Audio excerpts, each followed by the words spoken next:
semuanya. Nah, kita ketemu lagi di ibadah online ini ya. Nah, kita sebentar mau ibadah online. Kita siapkan hati kita mau anggap pujianku masuk ruang Maha Kudus. Dengan sikap berdoa kita mau memuji dan memuliakan nama Tuhan.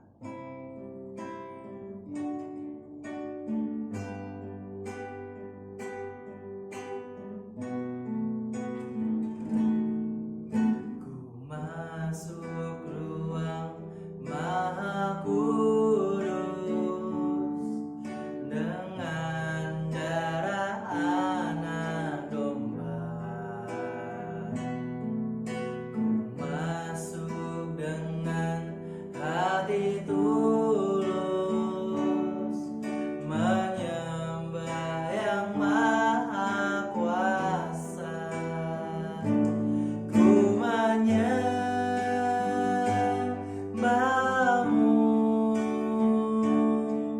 ku sembahmu,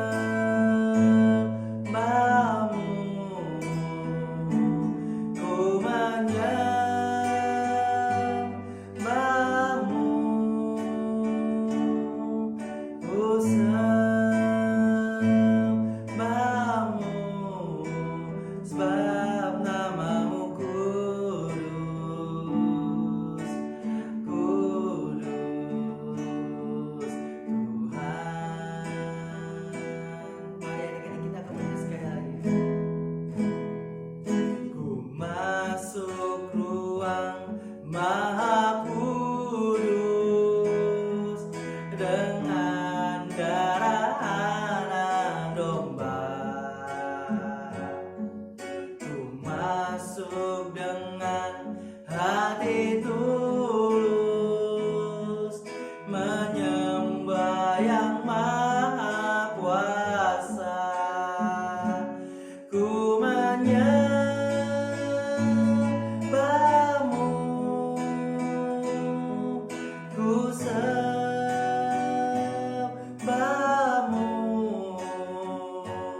ku menyembahmu, ku sembahmu, sebab namamu kudus, kudus Tuhan. Ku menyembahmu, ku menyembahmu, ku sembahmu, ku menyembahmu, ku sembahmu,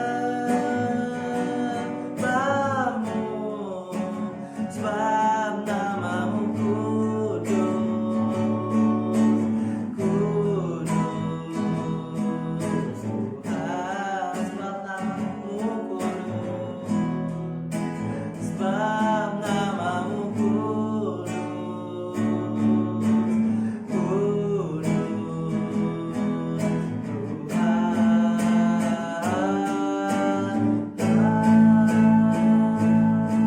Mari adik-adik kita lipat tangan, tutup mata, kita mau berdoa ya. Tuhan Yesus, terima kasih atas anugerah yang Tuhan berikan kepada kami.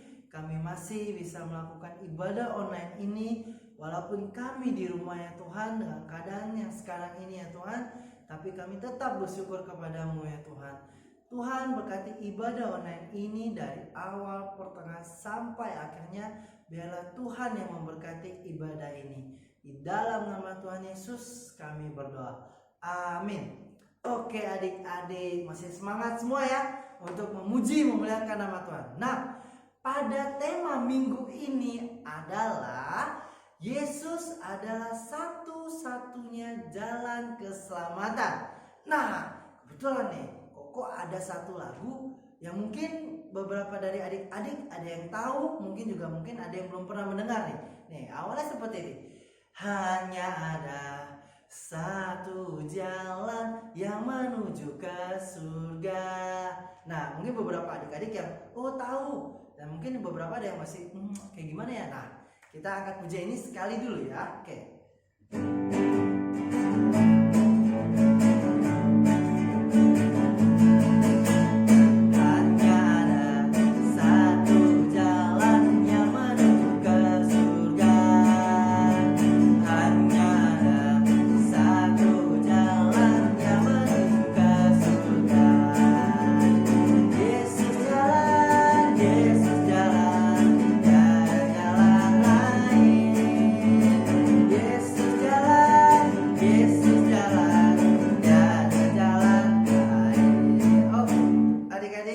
Lagu ini ada gerakannya. Tadi seperti tadi Koko gerakin ya.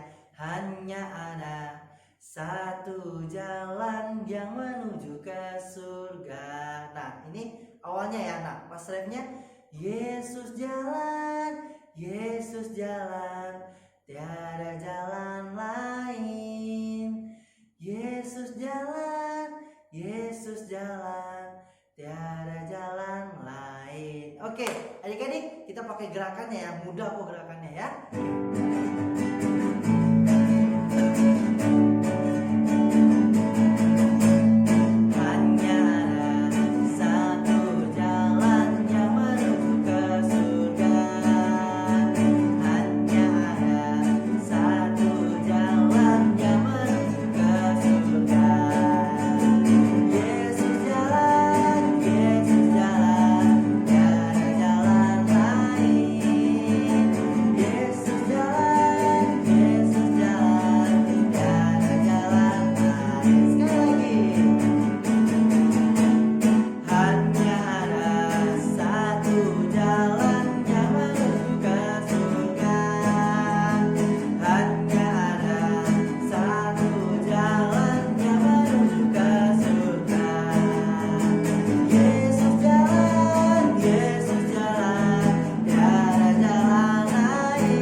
Adik-adik, kita siapkan hati kita mau mendengarkan firman Tuhan. Kita mau angkat pujian firman-Mu, Pelita bagi kakiku. Dengan sambil sikap berdoa, kita sungguh-sungguh memuji-Mu, memuliakan nama Tuhan ya.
Jumpa lagi. Cici senang sekali bertemu dengan kalian. Kita akan mendengarkan firman Tuhan, tapi sebelumnya kita berdoa dulu. Tuhan Yesus, terima kasih kami boleh bertemu lagi bersama dengan orang-orang yang kami kasihi. Biarlah firman Tuhan ini menyentuh kepada kami semua, kepada semua orang mendengarkannya. Ampuni dosa kami dan pakai hamba-Mu yang lemah dan bodoh dan tidak ada apa-apanya. Biarlah hanya Tuhan yang bekerja lewat dari apa yang hamba-Mu beritakan boleh sesuai dengan kehendak Tuhan. Terima kasih Tuhan, kami siap mendengarkan firman Tuhan. Dalam nama Tuhan Yesus kami sudah berdoa dan mengucap syukur. Amin. Nah adik-adik, sehat semua ya? Wah, luar biasa. Nah, Cici mau memberikan kisah dari pada Yohanes 9 ayat 1 sampai 41. Duduk dengan baik-baik karena di akhir cerita ini Cici akan ada pertanyaan, ya. Nah, coba adik-adik lihatin, ini gaya apa ini? Hai, gaya apa itu? Iya, itu adalah orang buta. Ya, Cici akan bercerita dengan tema adalah Yesus satu-satunya keselamatan. Ya, temanya Yesus satu-satunya keselamatan. Nah, oke, sekarang Cici akan cerita. Pada waktu itu, murid-murid Yesus dan juga Yesus berjalan. Tiba-tiba dia melihat ada orang buta. Terus murid-muridnya berkata, Rabi, Rabi, Rabi, lihat, katanya. Apakah orang itu yang salah, orang itu yang berbuat dosa, atau orang tuanya sehingga ia dilahirkan buta? Lalu Yesus menjawab, bukan dia dan bukan orang tuanya, tetapi karena pekerjaan-pekerjaan Allah yang harus dinyatakan. Kita harus mengerjakan pekerjaan-pekerjaan Allah. Selama masih siang, akan datang malam dan tidak ada orang yang bekerja. Selama di dunia, Yesuslah terang dunia. Nah, kamu tahu Yesus adalah terang dunia. Kita harus mengikuti Yesus. Kenapa? Karena Yesus terang dan bisa membuat kita bisa melihat. Nah, kamu tahu dunia ini penuh dengan kegelapan. Kenapa Cici sebut bilang itu kegelapan? Gelap itu karena ada dosa. Sekarang dosa semakin banyak dan semakin dosa itu dianggap bukan dosa, bukan kejahatan, tapi sebetulnya itu adalah dosa. Nah, dunia ini sedang menuju kegelapan. Perlu yang namanya terang dunia. Tadi dikatakan Yesus adalah terang dunia. Aku mau mengikut dia. Karena di dalam Yesus kita akan menjadi terang. Dan kita memperoleh hidup yang kekal. Nah, kita balik lagi ke cerita itu. Nah, kamu tahu ya, Yesus setelah itu dia langsung meludah dan mengaduk-aduk ke tanah. Kemudian dia memoleskan ke mata orang buta itu. Dan Yesus berkata kepada orang buta itu, pergilah kamu ke kota, pergilah kamu ke kolam Siloam. Siloam itu artinya yang diutus. Nah, kamu tahu dia langsung orang buta itu langsung berjalan pergi ke kolam Siloam. Nah, adik-adik, itu artinya apa? Siloam itu pembasuhan. Kita juga datang ke Tuhan itu harus ada yang namanya pembasuhan. Ya, Tuhan di sini menyatakan bahwa ketika Tuhan Yesus datang, dia membuka jalan. Tetapi Yesus juga ingin adik-adik, cici atau semua orang harus melakukan karena dia mau kita tuh saling berjalan bersama. Nah, kita lihat kalau orang buta itu dia diam aja setelah dipoleskan, saya nggak mau pergi ke kolam Siloam. Apa yang terjadi? Apakah dia bisa disembuhkan atau bagaimana? Nah, tetapi orang itu percaya dan melangkah. Nah, adik-adik, pernah nggak adik-adik berkata, aduh Tuhan, saya ulangan ini sulit nih. Nah, kamu berdoa, Tuhan tolong saya. Kamu tahu, Tuhan membuka jalan dengan memberi apa? Hikmat. Tapi setelah itu, apa kamu nggak belajar? Tidak, kamu harus yang namanya melangkah. Melangkah artinya apa? belajar dan jangan menyontek. Tuhan tidak membuka menyontek, tapi kita bisa berkata Tuhan berikan hikmat. Cici pernah namanya ulangan susah, Cici berdoa sama Tuhan, Tuhan tolong. Cici belajar dengan sungguh-sungguh, nggak ngerti, tapi Cici bilang Tuhan tolong. Tiba-tiba ada orang yang bisa mengajarkan kepada Cici, itu puji Tuhan. Dan teman-teman Cici adalah orang-orang pintar, sehingga dia mengajarkan Cici. Artinya apa? Kita percaya dan kita harus melakukan satu tugas. Ya, di sini tadi dikatakan bahwa si orang buta itu dia melangkah, dia pergi ke kolam Siloam, dia basuh, akhirnya matanya menjadi melek dan tidak buta lagi. Terus kemudian apa yang terjadi adik-adik? Tetangganya pada saat melihat, itu kan orang buta itu, orang buta itu yang suka mengemis, benar gak itu?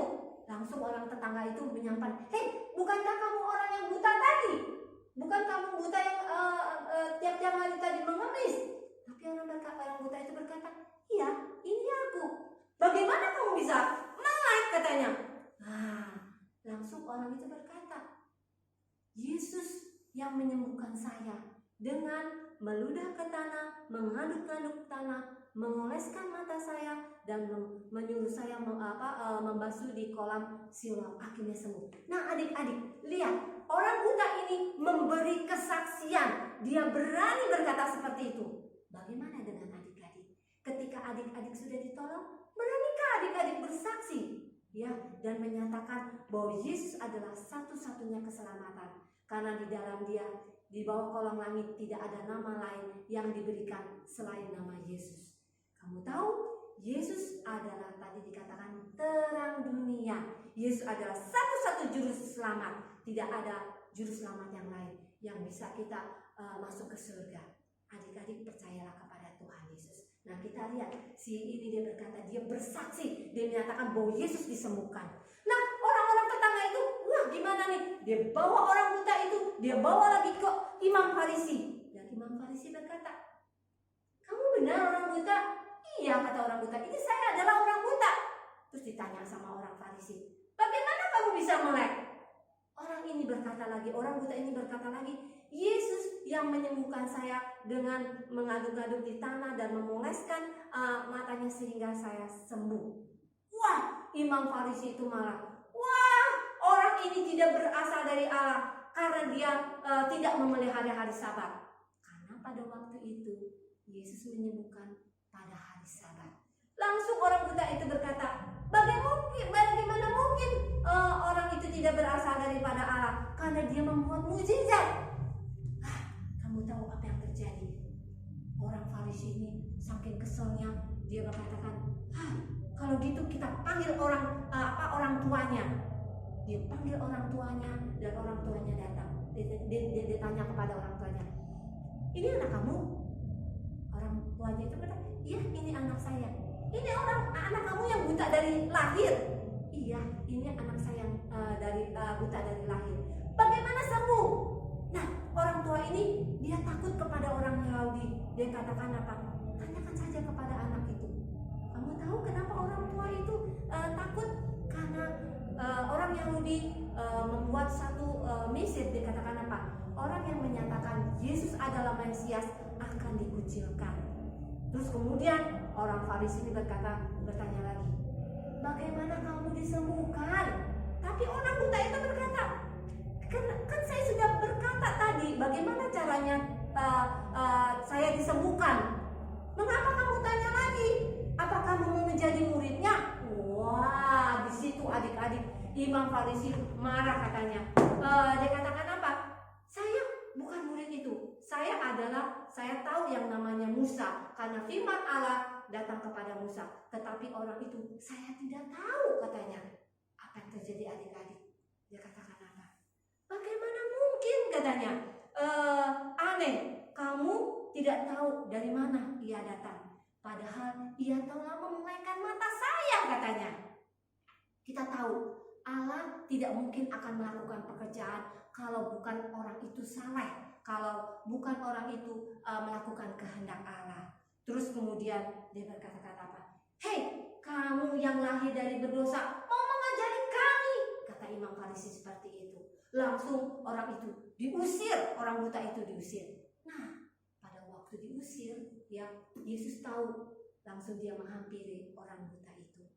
Dan Yesus menghampiri orang buta itu dan dia berkata, "Hai, percayakah engkau kepada Mesias, kepada anak manusia itu?"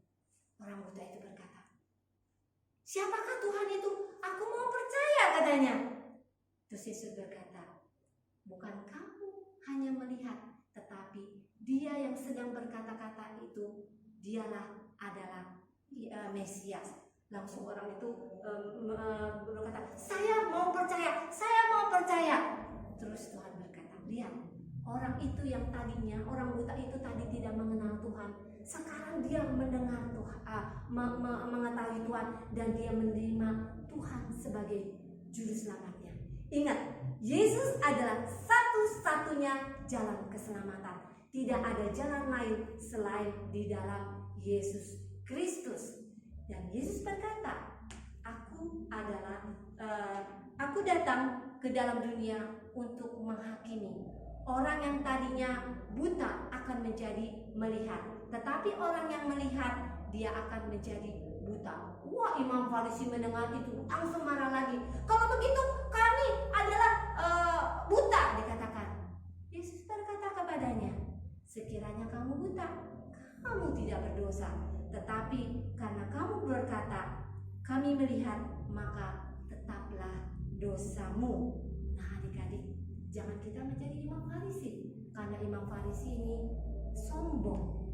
Dia tidak mau diajarkan, dia tidak mau melihat bahwa Yesus itu adalah terang dunia. Nah, kamu lihat, Yesus bukan hanya menyembuhkan orang buta itu, tetapi dia juga memelihara orang. Karena kenapa?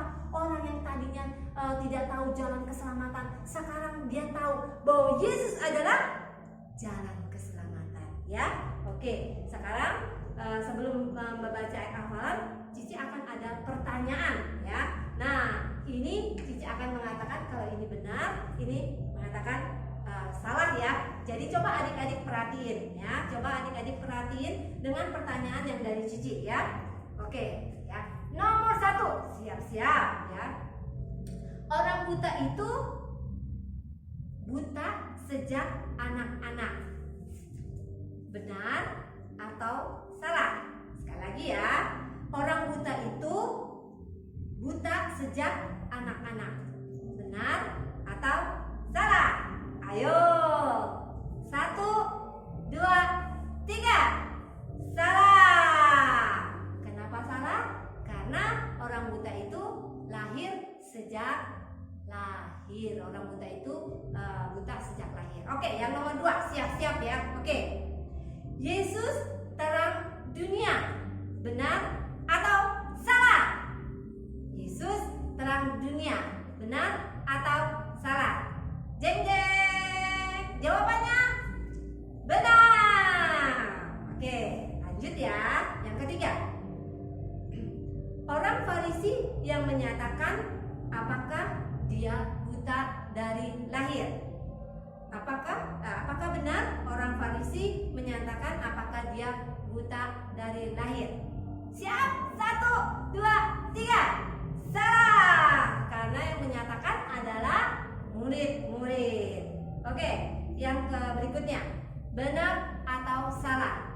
Yesus adalah satu-satunya jalan keselamatan. Benar atau salah? Yesus satu-satunya jalan keselamatan. 1, 2, 3. Benar.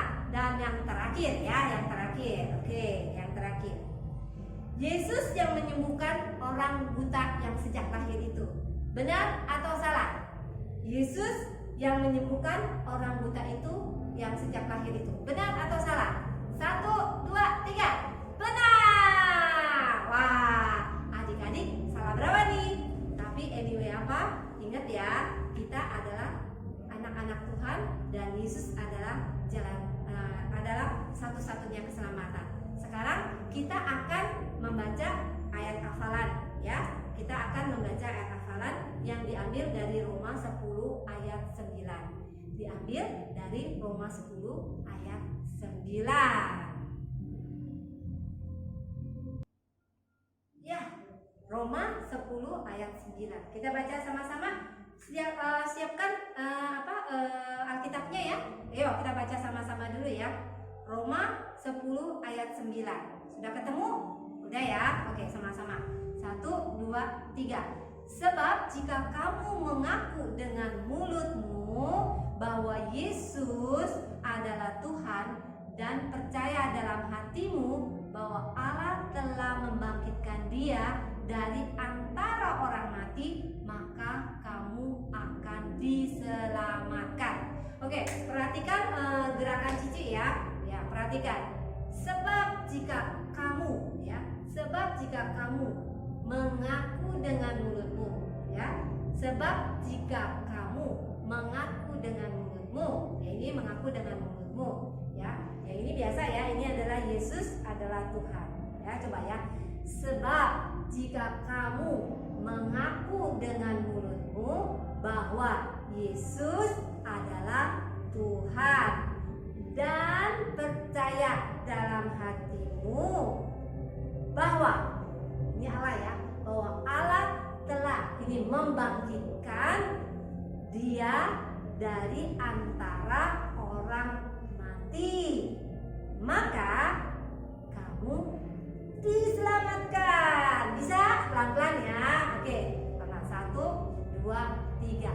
Jika kamu mengaku dengan mulutmu bahwa Yesus adalah Tuhan dan percaya dalam hatimu bahwa Allah telah membangkitkan Dia dari antara orang mati, maka kamu diselamatkan. Pinter. Sedikit lagi ya, satu kali lagi ya, pelan-pelan deh, pelan-pelan ya. Ingat ya, kalau ini adalah mengaku mulutmu, ini adalah Yesus, ini adalah Tuhan, itu Allah dibangkitkan, ya, maka kamu akan diselamatkan. Oke, siap ya? Ayatnya dari alamatnya dulu ya. 1, 2, 3. Roma 10 ayat 9. Ya. Terus ayo 1, 2, 3. Gimana? Sudah siap? Ayo coba ya. 1, 2, 3. Sebab jika kamu mengaku dengan mulutmu bahwa Yesus adalah Tuhan dan percaya dalam hatimu bahwa Allah telah membangkitkan Dia dari antara orang mati, maka kamu diselamatkan. Puji Tuhan. Pelan-pelan saja, tapi nanti pasti bisa. Yuk, mari kita berdoa. Lipat tangannya. Tuhan Yesus, terima kasih kalau Tuhan sudah memberkati kami. Tuhan, Engkau adalah satu-satunya keselamatan sehingga kami boleh diselamatkan. Terima kasih Tuhan, itu anugerah yang Tuhan berikan kepada kami sehingga kami beroleh hidup yang kekal, dan kami percaya bahwa kami akan bisa masuk surga karena kami percaya kepada Tuhan Yesus dan melakukan firman Tuhan. Sebab itu Tuhan, kami harus terus mengingat bahwa Yesus adalah terang dunia, bahwa Yesus adalah satu-satunya jalan keselamatan. Terima kasih tadi kisah bahwa orang buta Tuhan sudah menceritakan. Juga terima kasih kalau Tuhan sudah menceritakan hati kami, dan biarlah kami berani bersaksi bahwa Yesus adalah satu-satunya keselamatan kepada setiap orang yang kami temui. Terima kasih Tuhan. Dalam nama Tuhan Yesus kami sudah berdoa dan mengucap syukur. Amin. Shalom adik-adik. Pada kesempatan kali ini kita akan membuat buku salib. Bahan-bahan yang digunakan pertama ada kertas buffalo, lalu ada pensil warna, ada pensil, penggaris, dan gunting. Pertama-tama kita melipat kertas menjadi dua bagian seperti ini. Udah itu kita lipat lagi seperti ini, lalu kita lipat ke arah depan, dan yang satunya lagi ke arah belakang seperti ini. Nah, kalau sudah seperti ini, bagian yang tertutupnya harus di sebelah atas ya. Lalu kita tinggal buat pola salibnya menggunakan penggaris dan pensil.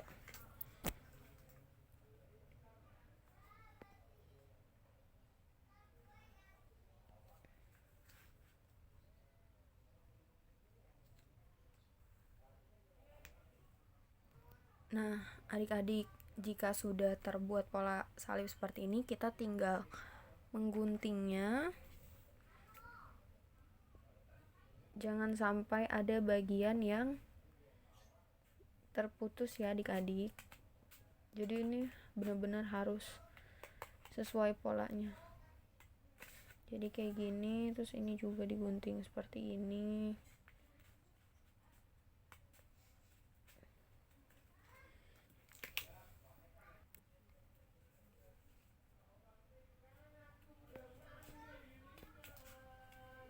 Ya, seperti ini.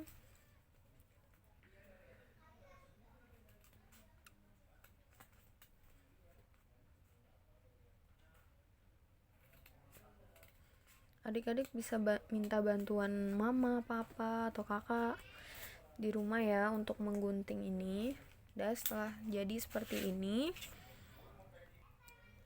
terus kita buka kayak gini. Jadi bisa dibuka kayak gini, terus kayak gini. Nah, udah jadi. Nah, jadi Cici udah buat nih satu contoh buku salibnya seperti ini. Kalian bisa hias kayak gini. Terus kayak ini tentang Yesus.